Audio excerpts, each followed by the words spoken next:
열 나라에 대한 하나님의 심판이 선언되고 있는데 애굽, 블레셋, 에돔, 그리고 이제 오늘은 암몬부터 시작해서 엘람까지 5나라에 대한 하나님의 심판이 예언되어지고 있습니다. 1절부터 6절까지 말씀 속에 보면 암몬이 하나님의 심판을 받는다. 암몬은 아브라함의 조카 롯과 둘째 딸 사이에서 태어난 자녀 손들이 암몬 족속입니다. 큰 딸과의 관계에서는 에돔 족속에 태어났고, 이제 둘째 딸과의 관계에서 암몬 족속이 태어났는데, 요단강 동편에서 살면서 이 말감이라고 하는 신을 숭배를 했습니다. 그런데 이스라엘하고는 아예 처음부터 적대적인 관계에 있었던 나라가 이 암몬이라고 하는 나라입니다. 그래서 1절 중간 부분에 보면 말감이 갓을 점령하며 이런 표현이 나오는데, 이 암몬 자손은 말감이라고 하는 신을 민족신으로 섬겼어요. 그런데 성경에 보면 말감, 밀곰, 몰렉, 그모스, 이 한 신인데 서로 다른 나라에서, 똑같은 신인데 서로 다른 나라에서 자기들 나름대로 불렀던 거죠. 그래서 어떤 나라에서는 모압에서는 그모스로, 어떤 나라에서는 말곰으로, 어떤 나라에서는 몰렉으로, 이런 식으로 불렀는데, 공통점은 무엇인가 하면 인신제사를 드린다는 거예요. 자기 자녀를 불태워 죽인다는 거예요. 그렇게 해서 치성을 드리면, 왜냐하면 내가 큰 기도의 제목이 있는데, 이 기도의 제목이 이 신의 응답을 받고 내가 축복을 받으려면 나에게 가장 소중한 것, 소, 양, 아이 말고 자녀들 중에서도 장자, 기운의 시작, 생명의 시작인 장남을 불태워 드리면 이 신이 나에게 축복을 해줄 거라는 이런 생각을 가지고 있었어요. 그래서 장자를 불태워 드렸던 이 신이 바로 말감이라고 하는 그 신입니다. 그런데 이제 하나님께서 이 땅을 심판할 것을 선언을 합니다. 그래서 2절 말씀 보면 내가 전쟁 소리로 암몬 자손의 라빠에 들리게 할 것이다. 라빠는 이 암몬의 수도가 됩니다. 아주 견고한 성이지요. 견고한 성이지만 하나님께서 바벨론 군대를 보내서 결국은 멸망시킬 것이다 라고 선언을 합니다. 그래서 3절 말씀 끝부분에 보면 말감과 제사장들, 고관들이 다 잡혀갈 것이다. 왜? 바벨론 군대가 침략을 해서 멸망했고, 그 당시 전쟁의 개념은 바벨론 군대가 믿는 마르둑이라고 하는 신하고 이 암몬이 믿는 이 말감과의 대결이라고 믿었기 때문에, 바벨론 군대가 승리했다 그러면 마르둑 신이 승리한 거고, 전쟁에 패한 말감의 형상을 들고 가는 거예요. 포로로 잡아가는 거예요. 그래서 바벨론 마르둑 신전 창고에 갔다가 가둬버리는 거거든요. 그것이 그 당시 전쟁의 개념입니다. 신을 잡아가면서 그 신을 섬겼던 제사장들, 고관들도 함께 포로로 잡아갑니다.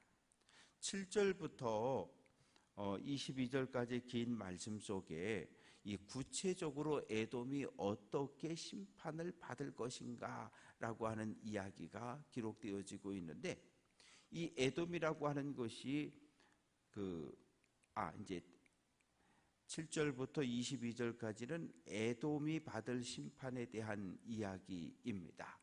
에돔이라고 하는 이 나라는 에서의 후손들로서 요단강 동편의 세일산을 중심으로 해서 살았던 사람들인데, 대만, 드단 이런 이름들이 등장을 하는데, 그 나라의 아주 중요한 성읍들입니다. 그런데 그 모든 나라에 하나님의 심판이 임할 것이다. 그래서 8절 말씀 보면 드단쯤이나 돌이켜 도망하라. 깊은 곳에 숨어라.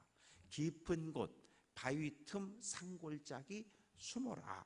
숨어도 하나님께서 반드시 찾아서 심판하겠다. 그래서 10절 말씀 보면 에서의 옷을 벗겨 숨은 곳이 드러나게 할 것이다. 그런데 하나님이 바벨론 군대를 통해서 에돔을 심판하는 가운데도 11절 고아 그리고 과부는 보호해 주겠다는 거예요. 과부와 고아는 사회적 약자이고, 그래서 어떠한 사회 어느 상황에서도 하나님께서 보호해 주실 것을 약속을 하시고, 술을 마시지 못하는 자도 반드시 술을 마셔야 된다. 이 말은 하나님의 심판을 피해서 도망칠 사람은 단 한 사람도 없다. 그러한 이야기입니다. 14절 말씀 보면 내가 사절을 여러 나라 가운데 보내어 이르되 너희는 모여와서 그를 치며 일어나서 싸우라. 하나님이 사자를 바벨론에 보내고 바벨론에게 이미 점령당한 주변의 여러 나라들의 사신들을 보내서 얼른들 와서 이 에돔을 심판할 것을 하나님께서 명령을 하십니다. 그래서 16절 말씀 보면 바위 틈에 살며 산 꼭대기를 점령한 자여. 아주 세일산 높은 산 꼭대기에 살면서 누가 우리를 공격해 오겠느냐, 누가 우리나라를 침략하고 정복하겠느냐, 이런 생각들을 가지고 있었는데 그 16절 중간 부분에 보면 내 마음의 교만이 너를 속였다. 내가 독수리같이 보금자리를 높은 데에 지었을지라도 내가 그리로부터 너희를 끌어내리리라. 독수리가 아주 높은 바위 꼭대기에 집을 짓고 사는 것처럼 이 에돔 사람들은 산 꼭대기 높은 곳에 성을 쌓고 살았거든요. 그러면서 생각하기를 누가 여기로 올라와? 그런데 하나님께서 바벨론 군대를 보내서 그들을 끌어내렸고 그들을 멸망시키셨습니다. 소돔과 고모라가 멸망된 것처럼 멸망당할 것이고, 19절 사자가 요단강의 깊은 숲속에 나타나듯이 그가 와서 견고한 처소를 칠 것이다. 요단강이 우기가 돼서 범람을 하면 이 야생동물들, 사자를 비롯한 야생동물들이 산 높은 곳으로 도망을 칩니다. 마치 그런 것처럼 바벨론 군대가 산 꼭대기까지 올라가서 숨어 있는 너희를 다 끄집어 내려서 너희를 심판하고 너희를 포로로 잡아갈 것이다.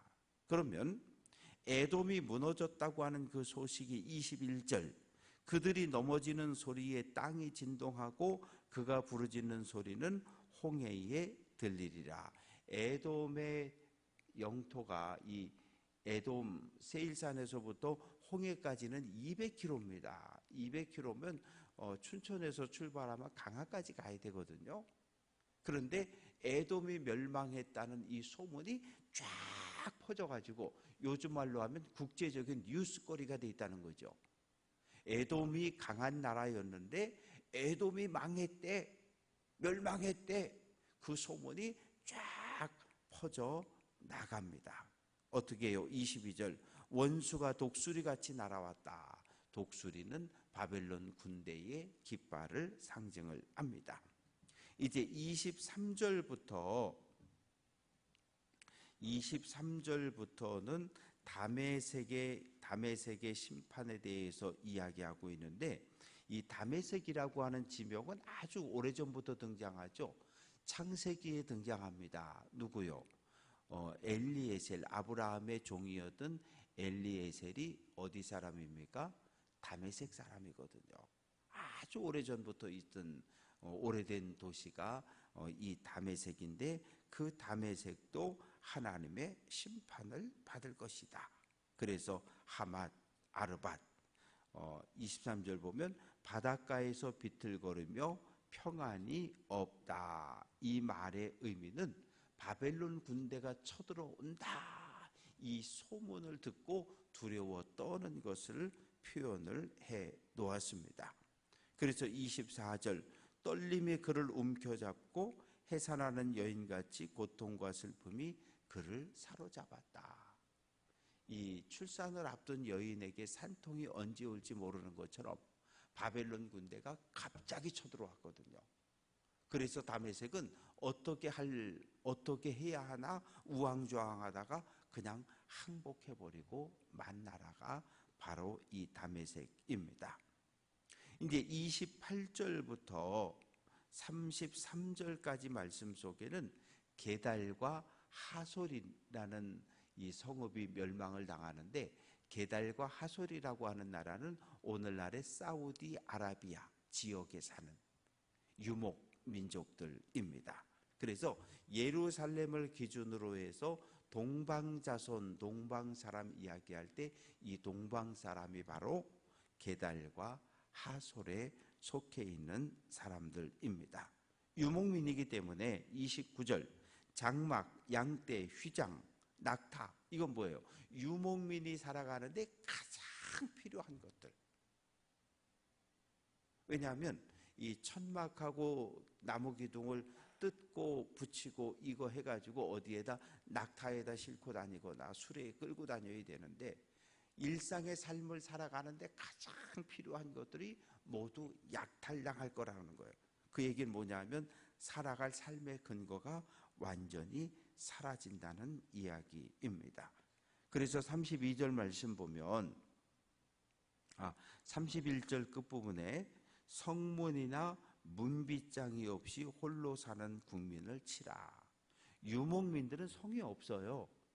그냥 사막에 이렇게 천막을 치고 거기 살아가고 있는 거니까, 이 성이 있거나 뭐 좀 높은 데 이렇게 담을 쌓고 사는 민족들이 아니기 때문에 그냥 쳐들어오면 그냥 당할 수밖에 없는 것이 유목민족의 삶입니다.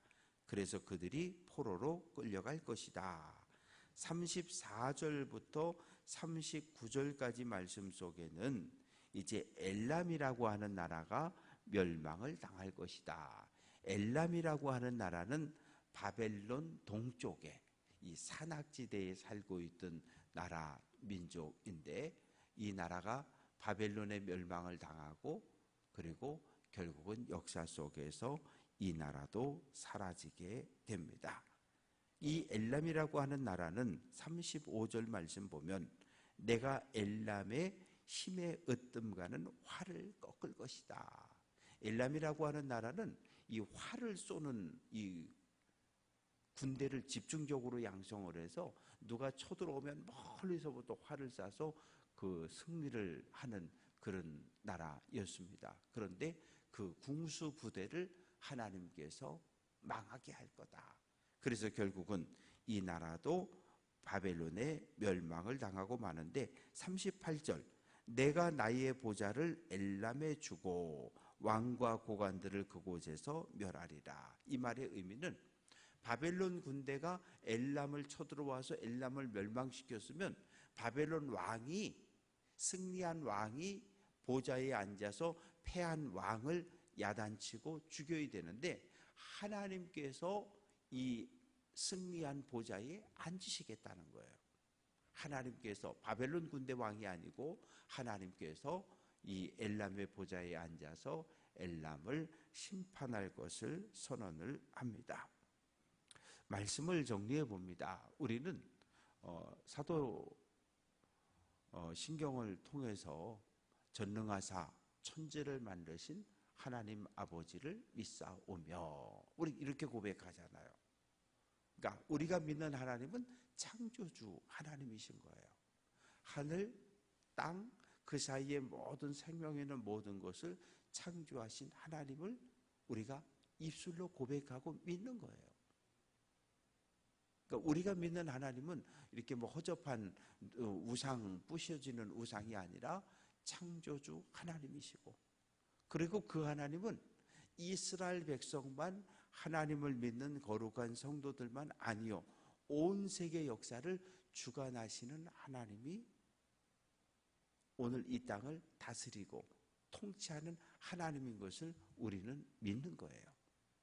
모세 시대에 애굽에서 고통받던 이 야곱의 자손을 탈출시켜준 그 하나님이 일제 36년 식민 통치에서 고통받던 우리 민족을 해방시켜줬다고 믿는 거고,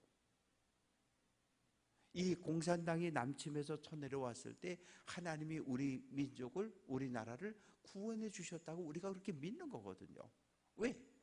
하나님은 창조주이시지만 또 오늘도 이 나라 이 민족의 역사를 주관하시는 분이기 때문에, 우리 민족을 구원하신 하나님께서 우리 개개인의 삶이 고난과 고통 속에 빠졌을 때, 질병에 짓눌리고 경제적인 문제에 짓눌리고 여러 가지 힘겨운 일들로 인해서 짓눌림을 당할 때, 우리가 탄식하며 부르짖었을 때 하나님께서 우리를 구원해 주셨다고 하는 이 감사와 기쁨을 가지고 우리가 믿음의 길을 걸어가는 겁니다. 그래서 받은 은혜는 마음판에 새겨야 돼요. 받은 은혜를 물에 모래에 흘려버리면 안 되고, 받은 은혜를 마음판에 새기고 오래오래 기억할 때 우리는 흔들림 없이 믿음의 길을 달려갈 수 있습니다. 오늘 한 날도 하나님과 동행하며 믿음의 길을 잘 달리는 귀한 성도들 될 수 있기를 주님의 이름으로 축원합니다.